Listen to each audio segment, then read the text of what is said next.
Halo, selamat datang di kelas menulis artikel. Kita lanjutkan ya. Kemarin kita udah bahas tentang apa pengertian artikel, jenis artikel, ciri-ciri artikel, struktur artikel, kemudian persiapan artikel, dan sekarang kita penulisan artikel. Apa aja sih yang harus kita perhatikan? Nah, kita harus punya pendekatan, approach. Cara menulis artikel itu bisa dengan kronologis waktu. Jadi mungkin bisa dari awal kejadian tersebut sampai akhirnya. Kemudian bisa dengan pendekatan logis. Jadi secara logika seperti apakah urutannya?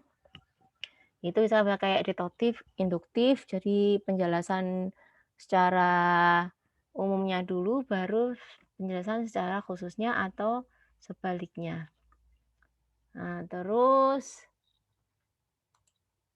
dengan naratif artinya eh, cara bercerita dari seperti kita inilah cerpen, novel gitu, kayak kayak bertuturnya itu seperti sebuah cerita, tapi dia isinya itu realita, data, dan fakta, serta gagasan yang didukung oleh argumen-argumen yang valid. Tapi gayanya, gaya bertuturnya dia narasi atau bercerita. Nah, gaya penulisan itu ada macam-macam, ada namanya eksposisi. Eksposisi itu berarti kita menjelaskan, mengekspos sebuah gagasan ya. Kalau narasi tadi melalui gaya bertutur secara bercerita. Jadi kayak ada triggernya, permulaan cerita itu ada, gagasan itu ada, kemudian ada rising konfliknya, bagaimana konflik itu terwujud, kemudian dia naik semakin tinggi, kemudian ada klimaksnya gitu kan. Terus ada resolusi atau penurunan gitu. Jadi seperti kayak tutur dalam cerita gitulah, tapi dia isinya artikel. Kemudian ada gaya persuasi. Persuasi itu artinya mengajak ya. Jadi si pembacanya itu di diajak untuk me,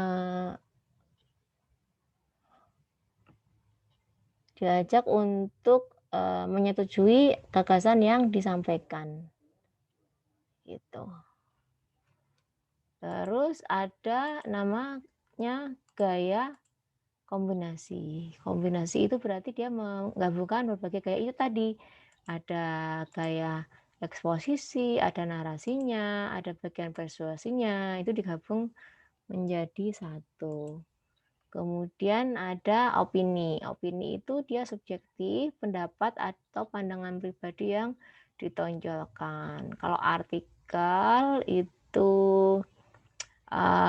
lebih ke secara pandangan umum orang bisa menerima, tapi kalau opini itu lebih ke pandangan subjektif, pendapat pandangan pribadi si penulisnya. Nah, caranya supaya kita bisa punya kreativitas dalam menulis artikel, harus gemar mencari masalah ya. Jadi harus sering diskusi, brainstorming, berdialektika. Nah, termasuk dalam Quran itu kan dibilang kita suruh banyak baca kan, Iqra gitu. Terus buka pikiran selebar-lebarnya, rangsang diri untuk bertanya, selalu menanyakan, asal daya kritis, banyak baca, banyak berpikir, kemudian selalu aktual, banyak membaca koran, media, dan lain-lain. Nah, kalau feature itu tulisan gayanya kreatif ya, persuasif dengan usaha mengambil simpati. Feature itu biasanya menggesek emosi membaca atas kasus atau kejadian atau aspek kehidupan yang terjadi. Biasanya mengandung sisi human interest, ya, sisi kemanusiaan, dan ada unsur sastra atau berkisahnya. Jenis-jenis feature ada feature profil, feature sejarah, feature adventure, feature trend, season. terus interpretatif, ada feature kiat how to, ada feature human interest, ya kan, ada feature traveling, ada banyak macam-macam. Nah, kalau berita itu dia cepat, aktual, tepat waktu, kemudian new atau baru. Dia kejadiannya nyata, objektif ya, kemudian dia penting karena menyangkut kepentingan banyak orang dan menarik karena mengundang orang membaca apa yang kita tulis.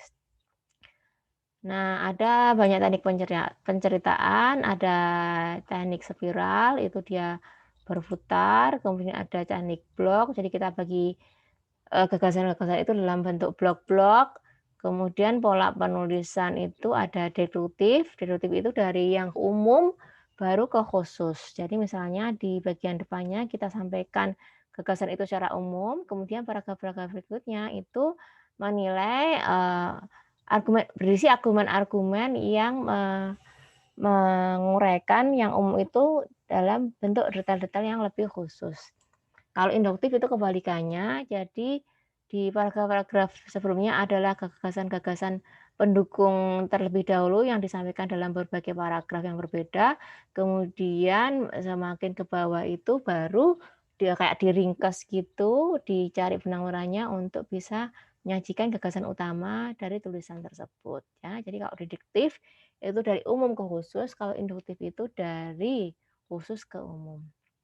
Nah, di intro kita bisa pakai deduktif atau induktif, tergantung ya kan, intro itu harus menarik. Kemudian lead-nya atau paragraf yang membawa pembaca untuk masuk ke dalam tulisan kita itu harus, eee, semenarik mungkin. Ada beberapa bentuk lead, ada ringkasan, jadi di paragraf awal lead itu si pembaca bisa langsung dapat summary-nya, overview-nya, brief-nya, sinopsisnya ya, apakah si isi tulisan kita tersebut. Ada lead bercerita, jadi di awal disajikan sebuah ilustrasi, sebuah peristiwa yang disajikan lewat cerita. Ada lead deskriptif, jadi dia mendeskripsikan apa yang dia mau sajikan. Kemudian ada lead quote, dia mengambil quote atau ungkapan-ungkapan dari orang-orang terkenal atau quote dari bagian tulisan yang kita,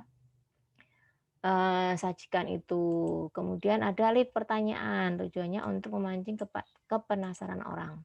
Ada lead menuding, komunikatif ya, jadi ngajak bicara si pembacanya. Eee, a Terus ada lead penggoda, jadi sama tujuannya untuk merangsang si pembaca untuk lanjut membaca tulisan berikutnya. Ada lead nyentrik ya, semua ini harus teman-teman cobain.